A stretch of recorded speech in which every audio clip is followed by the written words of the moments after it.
Honorable Speaker, sir, my esteemed colleagues in the 18th Lok Sabha, I stand here on behalf of my party.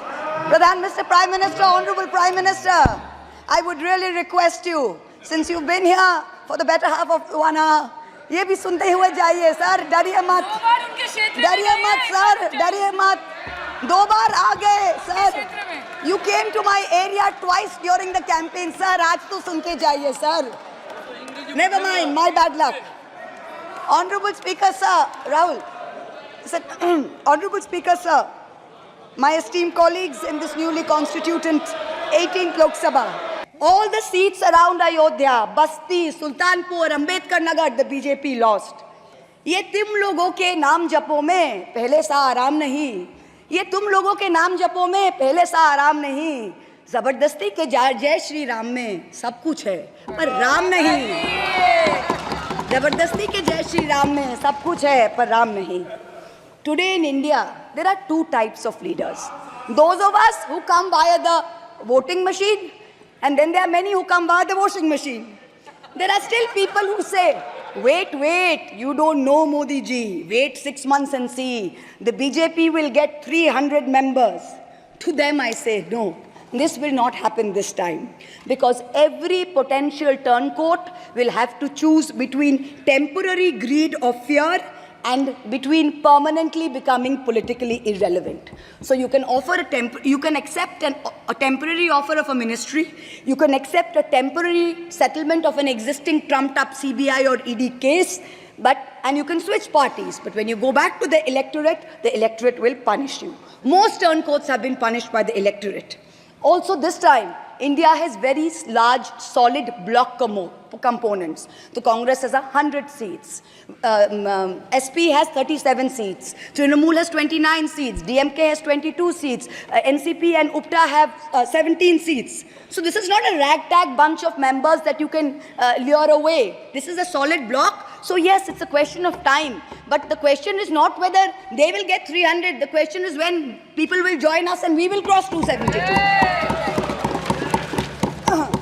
The ruling party's politics have always been along the lines of religious hate and ethnic divisiveness. But even at the height of their power, when they got 303 seats, 1 out of 2 Hindus had not voted for the BJP.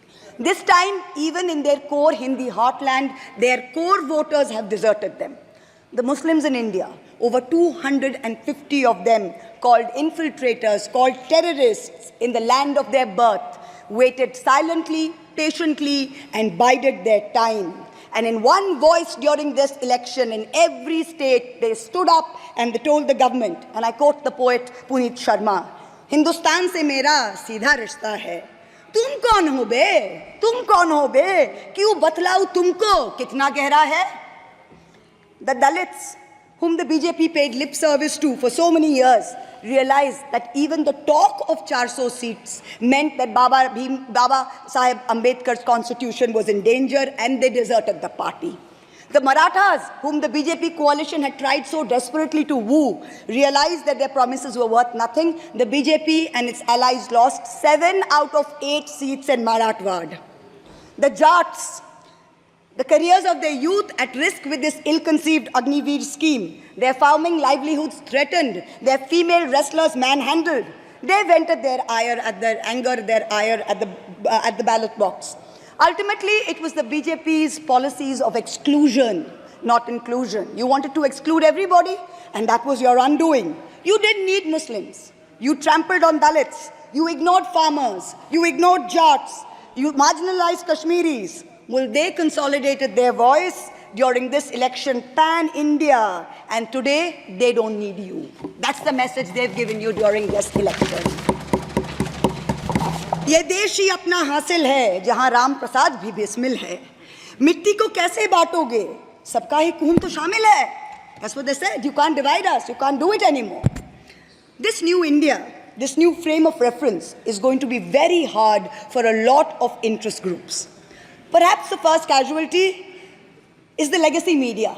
The Godi media was its own worst victim. The brown-nosing TV anchors and online trolls lied, spread fake information, amplified the government's propaganda. So-called psephologists who actually had printing contracts from the government of India were on TV 24/7 acting like the election was a done deal. There was no need for voting. The BJP had already won. Media moguls organized conclaves where they prostrated themselves before the Vishwaguru. Anchors used staged interviews and set up scripts.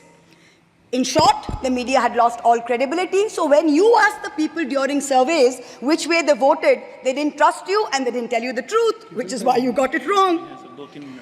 Ram Kamal Jha, the editor of the Indian Express, remarked that some media owners were so comfortable on their knees that it hurts to stand up. To them we say, please stay where you are. There is a new generation of journalists in India today with spine, with integrity and with courage. A media you have done your best to silence with fake cases and attempts and censorship, but they have survived and they will thrive in the digital space. I will also touch upon another pillar in our democracy, the judiciary.